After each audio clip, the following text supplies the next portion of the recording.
Ram Charan movie 17 సినిమాలో chance ఇవ్వండి అంటూ ఎంతో ఎమోషనల్ అవుతూ ఉన్నారట సమంత. ఇప్పుడు ఈ విషయం సోషల్ మీడియాలో ప్రస్తుతానికి ఎంతో వైరల్గా మారుతూ ఉంది.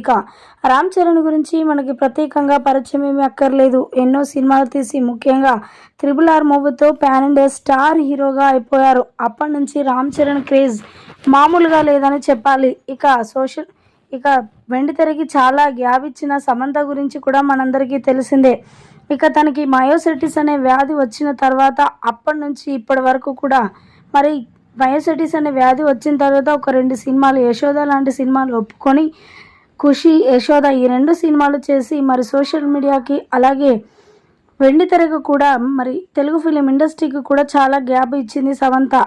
రీ ఎంట్రీ ఇవ్వడానికి ఆలోచిస్తున్నట్లుగా వార్తలు అయితే వినిపిస్తున్నాయి. రీసెంట్గా మరి చాలా సినిమాలు ఉన్నప్పటికీ కూడా అటు ఎన్టీఆర్, మహేష్ బాబు ఇంకా తదితర హీరోల సినిమాలు ఉన్నప్పటికీ కూడా మరి సమంత మాత్రం రామ్ చరణ్ మూవీతో రీఎంట్రీ ఇవ్వడానికి ఆలోచిస్తున్నారట.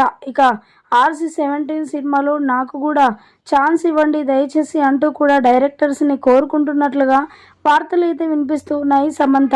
ఇప్పుడు ఈ వార్తలలో ఎంత నిజముందో తెలియదు, కానీ వీటికి సంబంధించిన విషయాలు సామాజిక మాధ్యమాల్లో ఎంతగానో వైరల్గా మారుతూ ఉన్నాయి.